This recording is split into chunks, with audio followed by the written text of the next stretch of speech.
Hello everyone. In the previous session, we had seen sterilization and disinfection, the introduction, the methods of sterilization, and part of physical method of sterilization. In continuation with that, we will see the details of dry heat sterilization. Dry heat is a type of heat sterilization. You all know that heat sterilization is the most reliable method of removing microorganisms.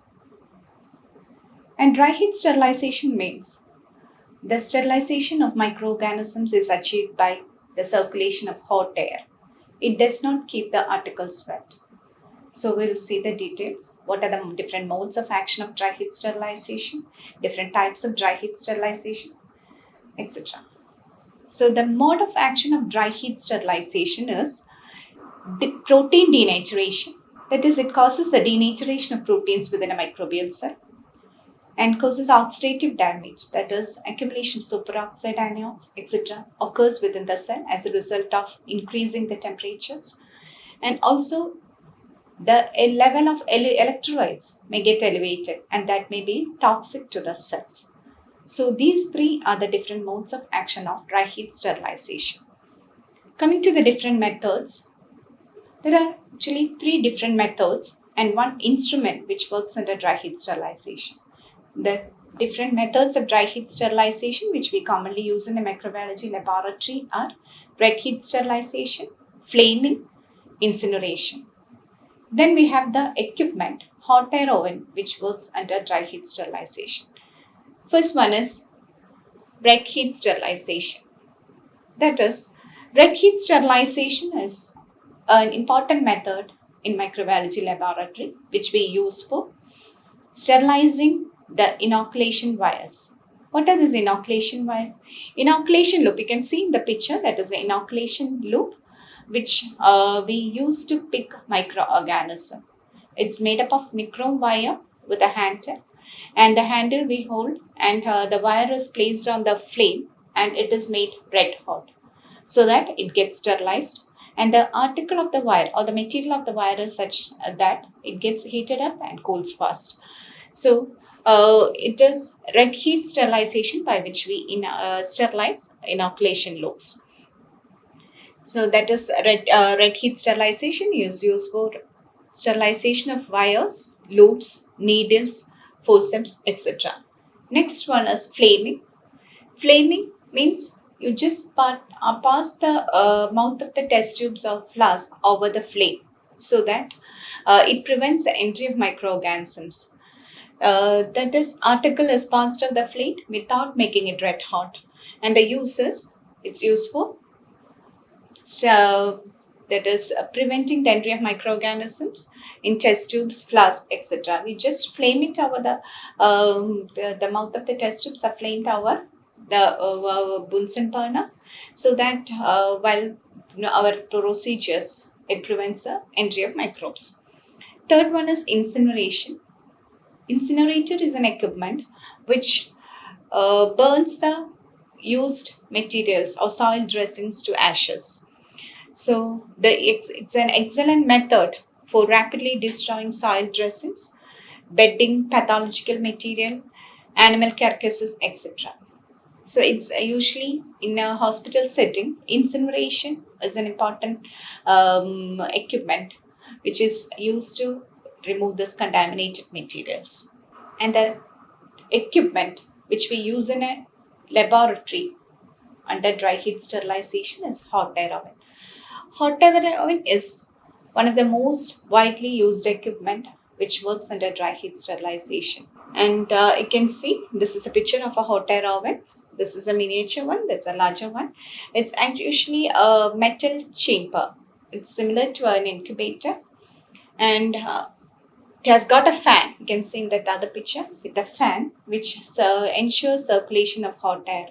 Also, thermostat control is there, which maintains the temperature within the hot air oven. And the oven will be electrically heated. That is, the hot air oven is usually electrically heated, fitted with a fan to ensure adequate even distribution of hot air in the chamber. And it is also fitted with a thermostat to maintain chamber air at a chosen temperature.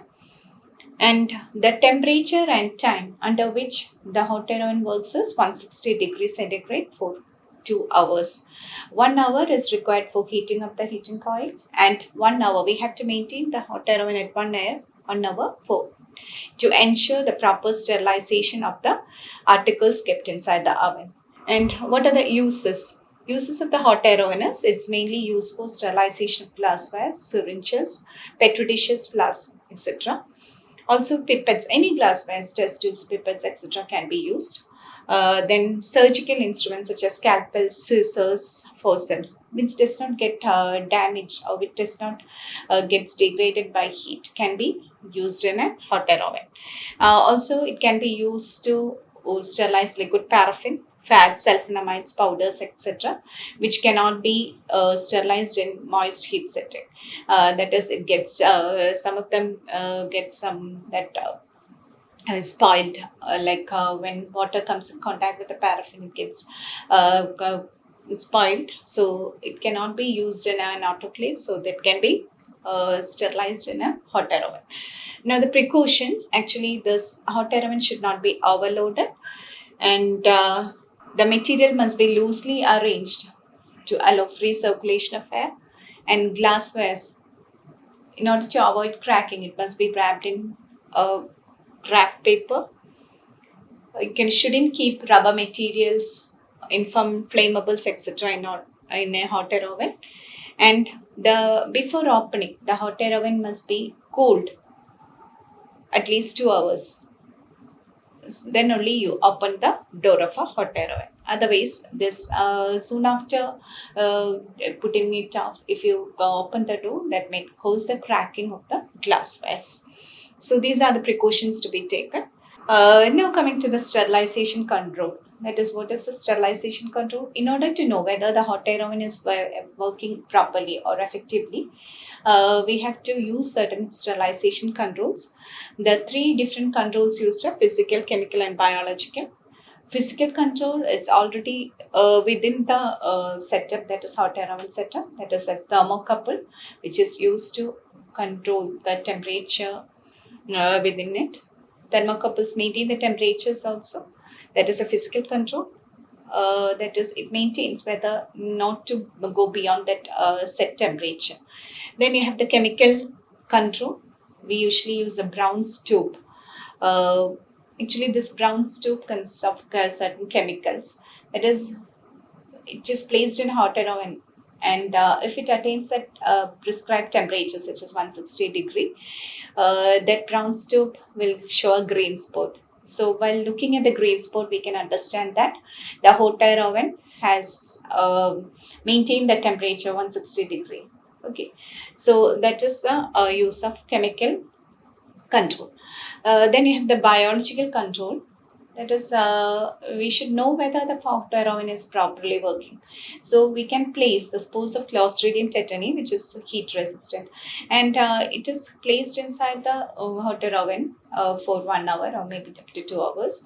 And you take out the spores and inoculate or introduce that into a media in which the spores can germinate. That is thioglycolate broth or Robertson cooked meat broth, and incubate it in an incubator overnight.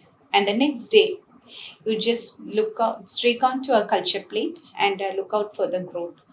If it grows, means the hot air oven was not properly working.